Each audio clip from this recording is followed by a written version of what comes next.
to cover why I think the Democrats will continue to lose. And I was kind of thinking about this last night after watching the debate held by Emily Jasinski, where it was Ryan Grimm on the left and Scott Jennings on the right. Outside of the fact that it was abundantly obvious that Scott Jennings was significantly more prepared than Ryan, just listening to Ryan's arguments, they're really no different as it pertains to, in this one case, immigration, than a lot of mainstream Democrat views, where it's more of emotional appeals and then one-off stories, um, a lot of anecdotal stuff versus Scott Jennings, which is taking the wide approach and looking at the way things kind of are, the laws that are in place, how we enforce those laws, what previous administrations did or didn't do. But it kind of got me thinking, and there are a few areas in which it just seems Democrats haven't really, and when I say Democrats, I'm speaking more specifically elected Democrats, media pundits, talking heads, all that stuff, like where the disconnect seems to be, right? So, like the big issues in the US, and this is based on now two Trump terms around the same issues, which are immigration, the economy, and crime, right? Like at the core, like those are it. There's some stuff within the economy, like tariffs and trade and things like that, that fall under the economy. But generally speaking, at the top level, it is immigration, the economy, and crime. These are areas in which Democrats today have zero response, right? Like, it's one thing to run or campaign on we're not Trump, we're Trump bad. But it's a completely other thing to say that and then not actually offer up a differing perspective. And I think the reason why they don't, generally speaking, is because they're not popular, right? If we go down the list, immigration, economy, crime, those things are very popular amongst the US. The things that Democrats focused on leading up into this election were racial equity, not a winning issue, um, transing of kids, which gets every parent in America up in arms for sure. By the way, I, just generally speaking, as someone on that identifies on the right hand side, um, nobody really cares about trans individuals at all. People can live their life however they want to. I think the disconnect and the losing argument for Democrats is when they say, we want to put this in front of kids. And oh, by the way, we think a 3-year-old can make up the decision of their gender ideology. Um, no, absolutely not. Like, no, everybody thinks that's ludicrous and insane.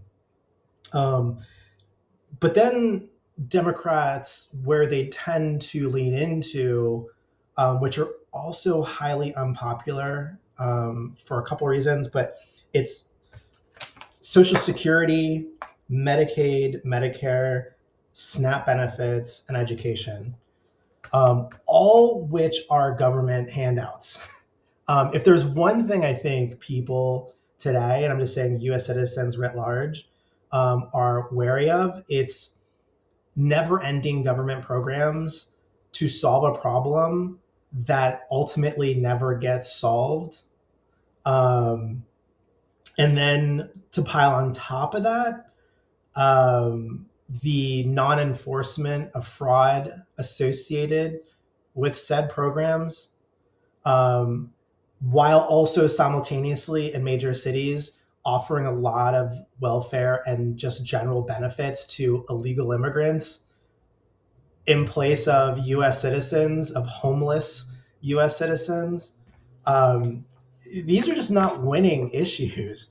They want to put billions of dollars to fight these causes and to fund these issues, but there seems to be very little retrospective look to validate that the funding in which is being spent, one, wisely, and two, if the program even works as intended, right?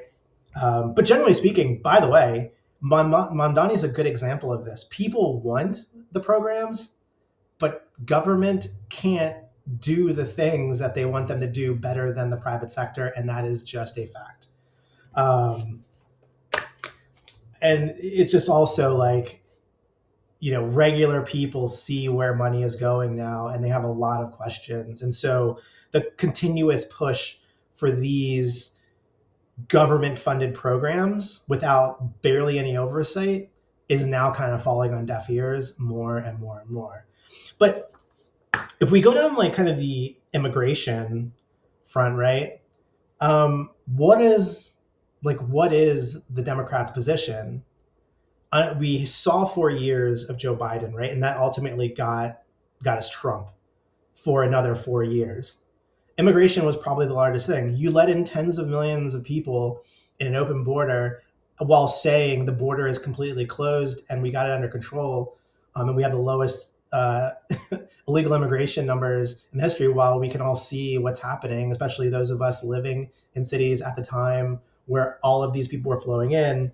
It was like, what are you even talking about? And again, I go back to all of these services were offered to illegal immigrants over US citizens, right? I'm not going to argue whether or not a homeless vet or a homeless American citizen, generally speaking, we shouldn't try to provide for them. But if you ignore those individuals and you prioritize housing, income, government income, cell phones, food for illegal immigrants, losing issue. It's an absolute losing issue. Mass amnesty for people that came in illegally. There's an entire class of people, right? I grew up in Northern Virginia, heavily populated by Filipino, Vietnamese, Cambodian, all people that came over from either communist dictators or just, really bad like times within Southeast Asia, right? And most people came over late 70s, early 80s. Those families are like staunchly anti-communist. But what I'm getting at is that they came over leveraging legitimate means. It wasn't economic.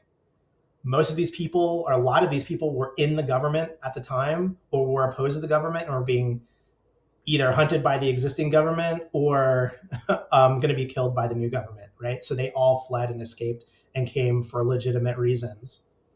They integrated into the US under the legal means.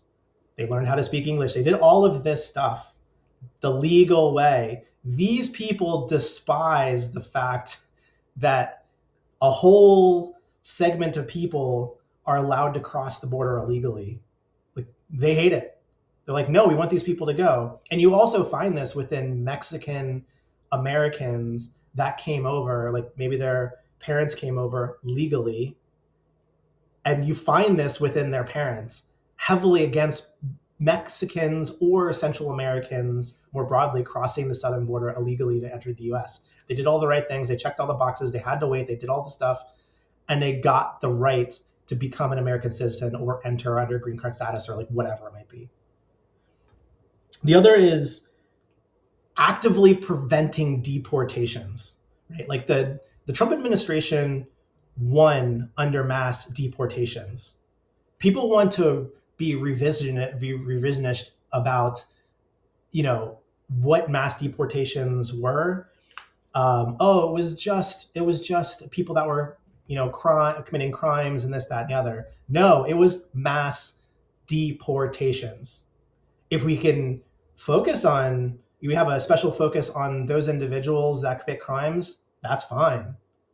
But if you happen to be arrested or you happen to be, at an airport and it becomes determined that you're here illegally, you got to go, right? You got to go. But Democrats, again, when I say Democrats, I'm talking about politicians, elected officials, the media class, wants to say, no, we gotta, these people are, just hardworking citizens and, they never broke any laws, even though the first law they broke was crossing the southern border to begin with. immigration, again, is a losing argument for Democrats at this point. Unless they go back to their original stance, which you can go watch video upon video upon video of Democrats supporting deportations and closing the border. Like, unless they go back to that, they're going to continue to lose. Crime, I could spend a long time talking about why Democrats are losing on crime, but it comes down to two things: demonizing police and caring about the actual criminal over the actual victims. And we see this across a lot of major blue cities where judges are lenient on victims and letting them out with either no cash bail, for instance, so that then they reoffend, but the offense that they commit is actually way more heinous than the one that they were in there originally for. You see this with the number of times somebody's arrested before they kill somebody, and then the news, typically Fox or some other one, will just put up the profile picture of this person's been arrested 42 times in the last year or the last like 5 years, and each crime is worse than the last, and they were just let out on no cash. But like it's a losing issue. The economy, as it pertains specifically to making it harder to produce oil. Like, we can talk a lot about how the current crisis in Iran is driving up crude oil costs, but that is a symptom of going to war or dropping bombs, I should say. Gray area as to whether or not it would classify as a war in the traditional sense, but that's neither here nor there. But the activity that is happening in Iran is creating market instability, which is driving up oil prices in the short term. We are not limiting oil production. We are not stopping oil land leases. We are not doing all of the things that slow U.S. production down of either crude oil or nat gas, right? We are in the drill, baby, drill phase, right? Immediately upon Trump coming in, gas prices dropped dramatically. Why is that? It's because all of the leashes that were put on the entire energy sector were lifted. Highest gas prices were under Joe Biden, regardless of what Ted Lieu or some of these other people are posting online. Then there's green energy, right? The green energy push, while intended well, the outcomes are absolute trash. Absolute trash, right? Like, you can just look at the car sector. There's Tesla, and then there's traditional car manufacturing. Well, the reason why Tesla is selling a lot of cars isn't necessarily because people want, battery powered or EVs. It's because they actually make a quality car that people want to buy. On the other hand, you have Ford and GM and these traditional auto manufacturers, which had heavy regulation put on them for gas requirements, which forced them into producing EVs to just offset the gas consumption of their higher consumption vehicles, i.e. their trucks, their vans, and so on and so forth, their fleet vehicles. And so they didn't care about producing a quality product. They only created EVs in order to meet a government mandate. They didn't put in the time, resources, and the caring that, say, a Tesla or, Neo or these other companies, these other solely focused EV companies have, which is why they're losing. They're losing because they didn't really care about it, and that was because of a government regulation. The market would have shifted in the direction of EVs just because of the existence of Tesla, not because of all this regulation. The regulation forced their hand and made them do things that were otherwise money losers, which is also why Tesla sells or was selling EV credits to these companies, is because they were trying to offset stupid government regulations. Completely trash. You want to, have people put solar panels on their house? That's great. Then create a market in which that is a choice of customers. You don't force it on people, right? The same thing with, putting out wind turbines. They cost a ton of money. They're high maintenance. The ROI is very low, but yet millions or billions upon billions were spent pushing this agenda. It's just an absolute loser. open trade. I mean, like, the argument against tariffs, against the US tariffing other countries, falls apart when you just actually take a look at the fact that other countries are tariffing us. And you can go, oh, well, they're tariffing specific segments of the industry. Fine. Then we do reciprocal tariffs. But the fact of the matter is that we are the buyers. We are an import-driven country. And so we should depict or determine the terms of what comes in, because everything that we bring in is a job that isn't happening or manufacturing that isn't happening in the US. So to blanket release open trade to the globe and to places like China, where they can subsidize their labor and subsidize the costs and then throw cheap products in the US, undermining US manufacturing, that is not smart. It is a loser. And when people actually take a look at it from the 10,000 foot view and not from the, oh, it's infecting inflation, it's a one-time hit on inflation. But what it does is that it's focused on driving manufacturing, or what manufacturing we can at this point, back to the US. It's not going to be all, it's going to be some. But again, to argue that we need to have open trade at this point is a losing argument. There needs to be barriers in place. There needs to be hurdles in order to promote US manufacturing over the benefit of foreign countries. Again, these are just some things that I was thinking about, and I'm like, just going down the list of why Democrats will continue to lose. If you want my opinion on what I think is going to happen, right? This is it. I'm going to speculate. Given the changes that are going to be happening across the US via gerrymandering, via the Supreme Court decision that just happened, Republicans are set to own the House for a very long time.